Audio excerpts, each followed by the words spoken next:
It's our household bills which are biting. Martin Lewis was here yesterday. What an exceptional job he's been doing for the last couple of days. He then told MPs it's the poorest who are hit hardest. And it is worth remembering energy bills tend to be regressive. The difference in what the very highest users pay, the very richest pay compared to what the poorest pay, isn't that big. It's pretty flat. It's almost a poll tax. So for those people on lower to middle incomes, a 350 quid worth of help, of which £200 is questionable, to cover a £1,300 rise, well, you don't need to be the money-saving expert to work out, no, that is not enough.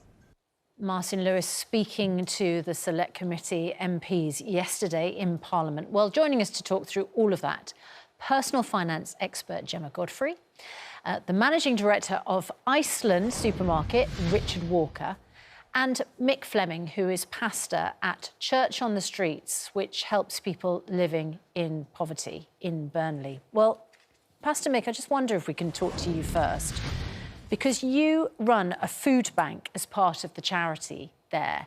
What impact have you seen on people needing to get help from you and the food bank? Well, over the past 3 to 4 months, we've seen a double. It's doubled the need, double the amount of people coming through to access it, more and more working people accessing the food bank, and sadly, less donations to the food bank. It's frightening. We seem to be a country in crisis, and it's frightening. So that what you're saying is the price of food goes up, which means people can't afford it and need it.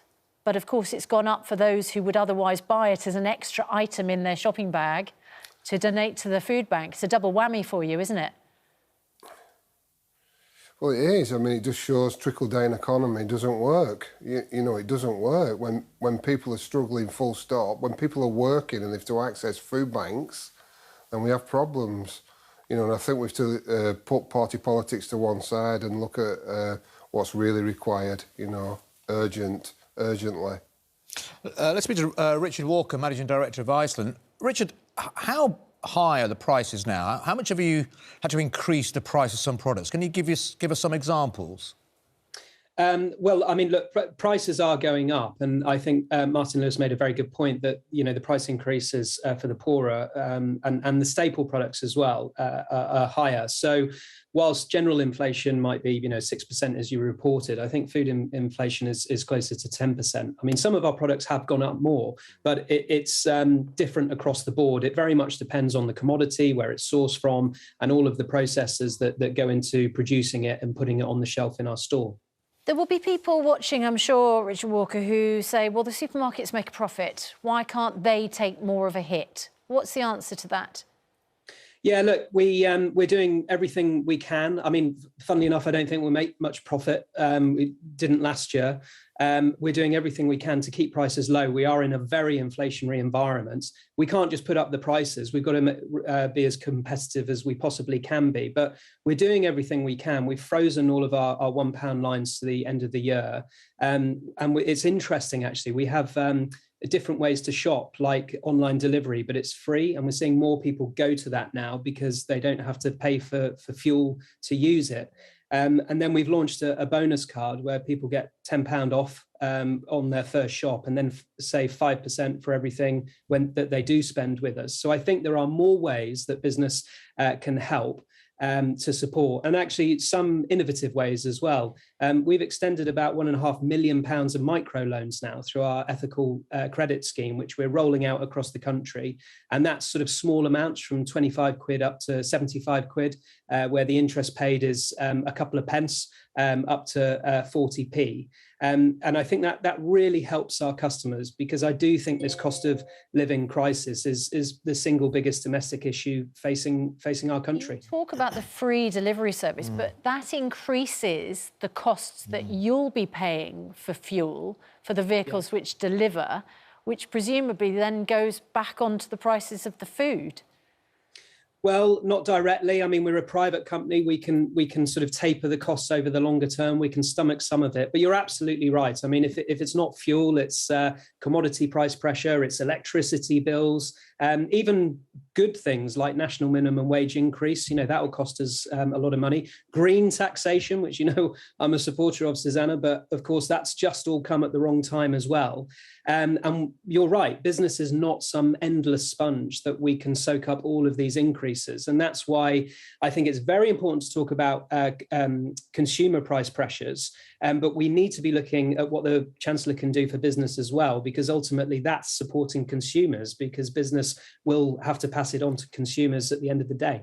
And what about jobs? I mean, are people's jobs at Iceland under threat, do you think? Is there a concern that you might have to make people redundant? Because that would be an absolute huge body blow with everything else they've got to deal with in the next 6 to 12 months, and possibly longer.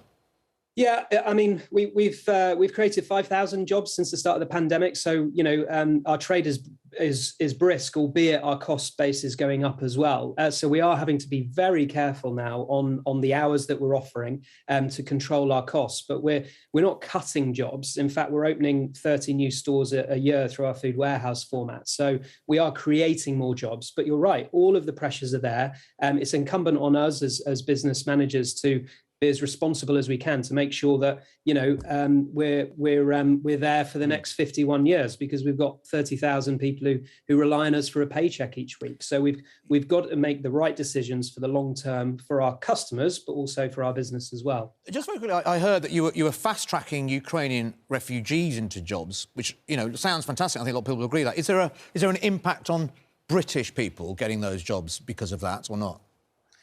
Not really, and I don't know if it's technically legal or not, but we wanted to do everything we could. So why not fast track Ukrainian jobs if we can?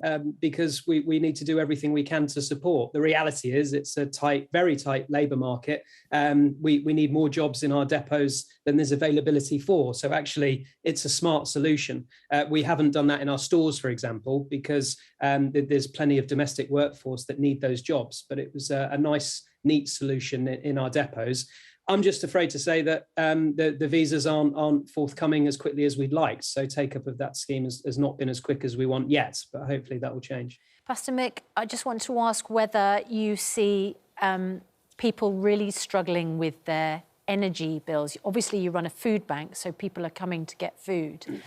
But I understand that sometimes people just come to the food bank to keep warm. Yeah, I mean, we help people with the gas and electric top-ups, but it's becoming impossible. I mean, and it's right across the range as well. So we have families coming in with the children, sit down to get warm. We have lots of old-age pensioners coming in, and they're worried. Do you know, there's a real, genuine fear, which is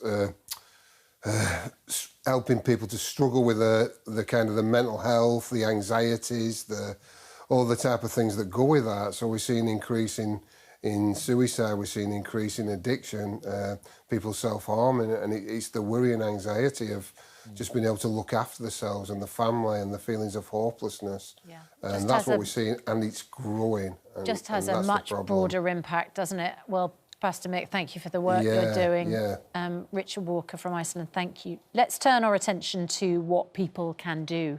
Gemma Godfrey is personal finance expert. The range of problems is enormous.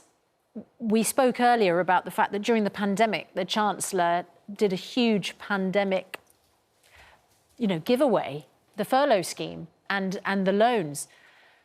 It doesn't look like he's going to be that generous today.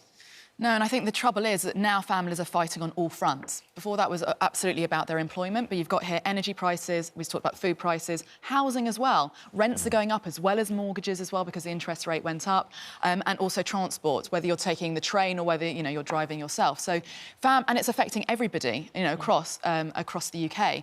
And we have seen a big giveaway, but in terms of the timing, this is people coming out of a pandemic at a time when there's a war going on as well. I mean, this is absolutely, a critical time. And in terms of what people can do, they can go to yes, there's citizens' advice to try and work out, to try and wade through the scathe of information that's out there as well as other debt charities.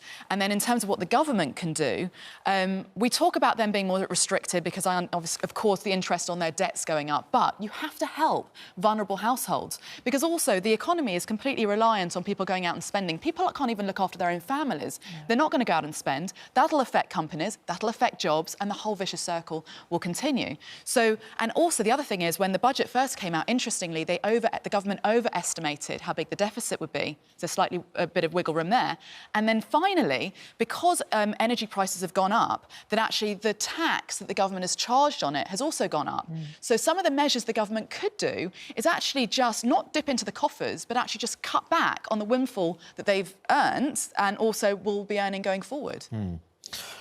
I mean, you talk about Citizens Advice Bureau and debt charities, but I wonder there are some people who will think it's a psychological step, isn't it, to get over there. I'm going to turn to the food bank and debt charity, but that's what people are going to have to do for the first time probably in their lives, and never thought they would even have to do it. And that is quite a big step, isn't it, for people to take?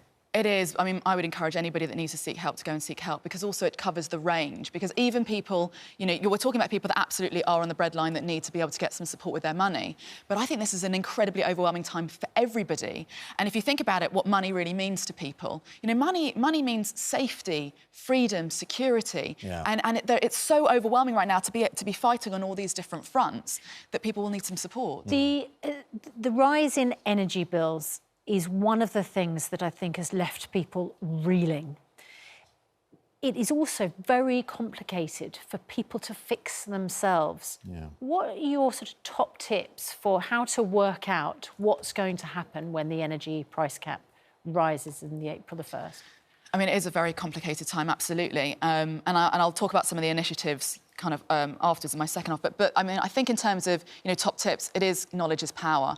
And actually, a lot of us, there are things like smart meters. There's a lot around to be able to actually monitor what our energy consumption actually is that people aren't, we're not aware of. It can be so easy to let these things spin out of control. So to find out actually how much you're paying going out to the market. But obviously, it's a time when the biggest problem we have is a lot of energy companies have gone bust. There's less choice out there. There's less competition. Yeah, it's not really about switching, is it? It's working out with your energy provider, I presume, what the best deal you can get with them is. Exactly. And the difficulty, are you going to switch? I mean, are you going to fix right now? Is that what people are supposed to do? And the big concern about that is obviously fixing will come at a premium. So you're going to be spending more money to be able to fix the cost.